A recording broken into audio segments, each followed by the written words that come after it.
With gold presently selling at $4,510 an ounce, and in 2025, the gold spot price increasing over 65%, this year, do not go all in on gold, but do this instead. So whether you are or you're not considering going all in on gold in 2026, I think you should stay to the end because I've got some really good perspective.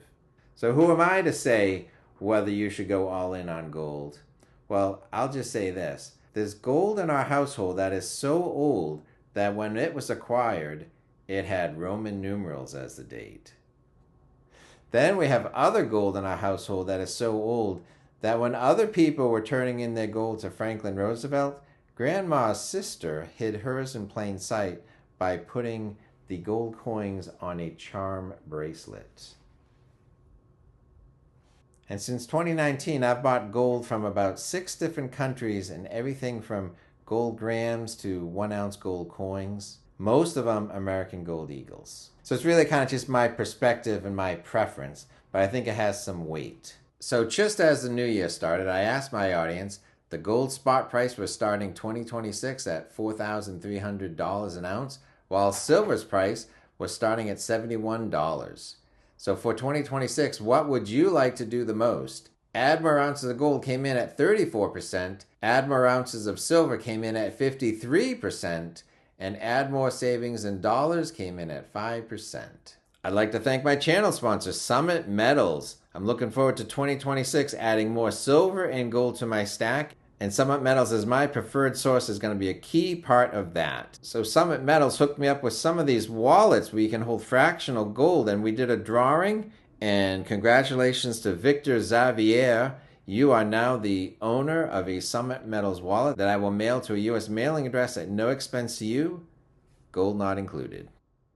All right, so the first thing I think we want to look at is the performance of gold. In 2025, it was quite amazing. It's up 65%. So if gold is up 65% in a single year, wouldn't you want to be all in on gold?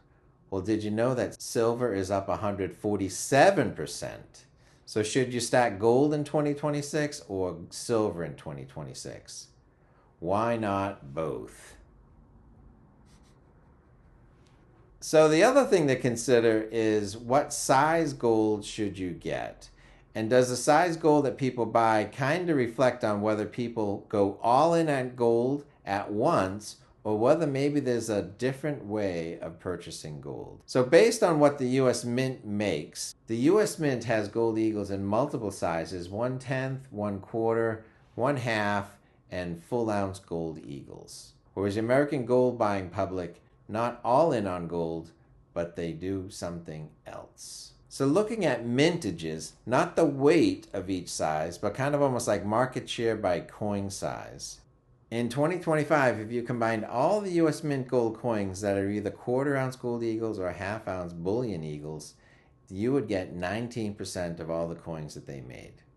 And then if you looked at the 1 ounce gold eagles, that would be 38%. But the coin that was produced the most was the 1/10 ounce gold eagles. So I would just say this, if people are going all in on gold, you'd think they'd be buying 1 ounce gold eagles at a time. But no, they're buying 1/10 ounce gold eagles the most. So they might be repeat buyers, and repeat buyers are not all in on gold with one transaction, they do something else. Welcome to Silver Heist. Thank you to our returning subscribers and guests. If you like gold, silver, or coin with a good story, please give this video a thumbs up and subscribe. All right, so the other thing I like to consider is how is gold doing? How are some of my past purchases going? So just as an example, I built up a full tube of 1/10 ounce gold eagles right here. And in January 31st, 2022, when I was in the middle of this project, I bought a 1/10 ounce gold eagle for $217. Now, if I had put that $217 in the bank to have that same spending power, according to the CPI calculator, I would need $250 today, about 3 years later. But because of the spot price is now $4,510, a 1/10 ounce gold eagle is worth at least, without premiums, $451, and that is an increase of 108%. So is buying fractional gold worth it? You bet. But that's just one coin. Does it add up over time? Well, absolutely. Because what I did is that I had just paid off my car loan a few years ago, and what I saw was that I no longer had that monthly $230 car payment every month. So I thought, what if I just earmarked it towards a 1/10 ounce gold coin? So I filled up this tube, one coin at a time, one coin a month. Even if I missed a month, now I'm holding 2.5 ounces of gold, purchased 1/10 ounce gold eagle at a time. And at today's price, that's $11,000 worth of gold that fit in my pocket. What's my plan for 2026? Am I going to be all in on gold or something else? Well, some people start to think that if they've been stacking gold or silver for too long, that they need to somehow spice it up and get fancier, more shiny coins or get into numismatics or something like that. But I'm going to go the opposite. I want the most boring coin and the most boring plan that I can come up with. And the other thing is I don't really want to save money. Hasn't really worked well for me to save money and then try and buy the dips. What I think works best for me is just to buy consistently and have a plan. So if I have a plan to have the most boring coins repeated, then I think the best success is success. So rather than trying to time the spot prices, I think the best success is growing the ounces. So here's my plan, and you got to work within your budget. My budget may be different than yours. You might do less, you might do way more. But if I have $1,000 thereabouts that I can set aside a month and buy coins, then I would like to add one 1/10 ounce gold eagle a month and 5, 6, or 7 silver eagles in the same purchase.